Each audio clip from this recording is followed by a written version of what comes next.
والشمس دا مکی صورت دی 15 آیاتونه دي. بسم الله الرحمن الرحیم.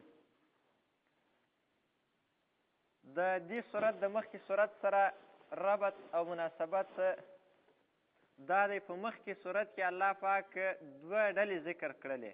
دوې ډلې الله پاک ذکر کړلې چې یو نیک محنت والا دی، بل غلط محنت والا دی. په دې صورت کې الله پاک د دوی انجام ذکر کوي چې انجام به د دوی جلا جلا وي. والشمس قسم دی په لمر باندې، وضحاها لمر او ټولې فایدې چې دی په دې سره الله قسم اخلي. وضحاها او په څاښت سره د دې لمر، څاښت وخت کې لمر ډېر روښانه هم وي او فایدمن هم وي، ګرمي هم سخته نه وي. والقمر یو قسم دی په سپوږمۍ باندې، اذا طلاها کله چې وروسته د لمر راشي، لمر ولویږي او وروسته سپوږمۍ راشي. دا سپوږمۍ هغه د اولو ورځو سپوږمۍ مراد ده چې لمر ولویږي او دا سپوږمۍ ښکاره شي. نو لمر ډېر روښانه دی او سپوږمۍ د اولو ورځو باریکه ده، اکثره حصه یې نه معلومیږي ځکه د مځکې خواته ده، اکثره حصه یې نه معلومیږي. نو په دې کې اشاره کوي الله پاک دوو ډلو ته. یوه ډله د ایمان والا دي چې هغه د لمر په شان دي، د نیک عمل والا دي، او بله ډله هغه ده چې سپوږمۍ سره کوم مشابهت الله ورکوي چې ټول اکثره حصه یې پټه وي، اکثره یې عملونه یې خراب وي. والنهار قسم دی په ورځ باندې، اذا جلاها کله چې روښانه کړي د لمر لره، کله چې روښانه کړي د مځکې لره او خلکو لره یا لمر لره. واللیل قسم دی په شپه باندې، اذا یغشاها کله چې پټ کړي د لمر لره. والسماء یو قسم دی په اسمان باندې، وما بناها په هغه ذات جوړ کړی د اسمان. والارض قسم دی په مځکه، وما طحاها په هغه ذات چې غوړولی د مځکه. یو طحا ده، طحا د مځکې دا دی د فایدو سره غوړول، او یو دحوه وه چې مخکې ذکر شول. دحوه صرف د مځکې غوړول دي. طحا دې ته وایي چې فایدو سره وغوړول شي چې شان راشنه کوي او چینې اوبه ځینې راوځي. ونفس قسم دی په هغه نفس باندې، وما سواها په هغه ذات. ما دلته دا ما لفظ عام ذوي العقول غیر ذوي العقول دواړو ته راجع کېږي. وما سواها په هغه ذات چې الله دی چې برابر کړی دی دغه نفس لره. فالهمها نو ورښولی دی دې نفس ته فجورها بدي د دې، وتقواها او پرهیزګاري د دې. الله پاک دا دواړو الهام او ښودنه ورته کړې ده نفس ته د ښه او د بدو کارو. دواړه استعدادونه الله پاک پکښې ایښي دي. دا د اهل سنت والجماعت دلیل دی چې د خیر او د شر د دواړو تقدیر دا د الله د طرفه دی.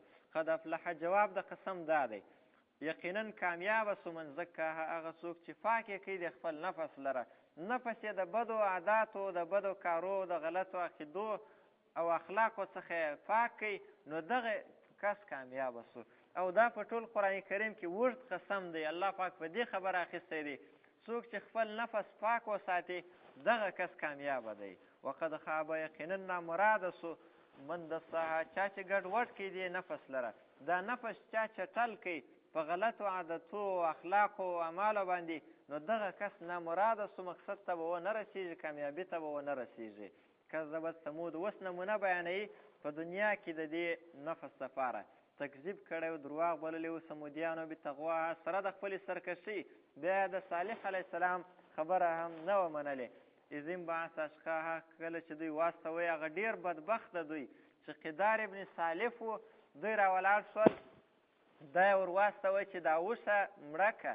فقال لهم رسول الله، ویل دوی ته پیغمبر د الله صالح علیه السلام ورته وفرمیل ناقة الله پرېږدئ اوښه د الله، وسقیاها او چښاک نوبت د چښاک د دې وشي دا پرېږدئ، کار مه ورباندې لرئ.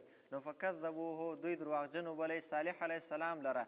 فعقروها دوی شله کړله دغه وښه یې شله کړله او ټوټې ټوټې یې کړله، مړه یې کړله.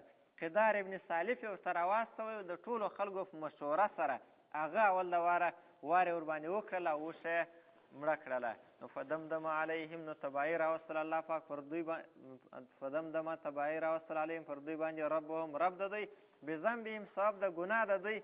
الله پاک دوی په ګناه په دې عذاب کې مبتلا کړل، یعنې الله ظلم نه دی ورباندې کړی.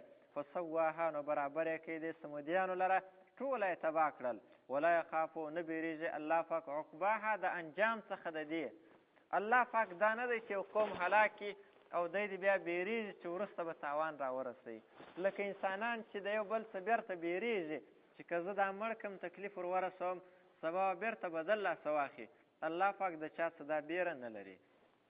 سورة اللیل مکیه، دا سورة اللیل هم مکی سورت دی.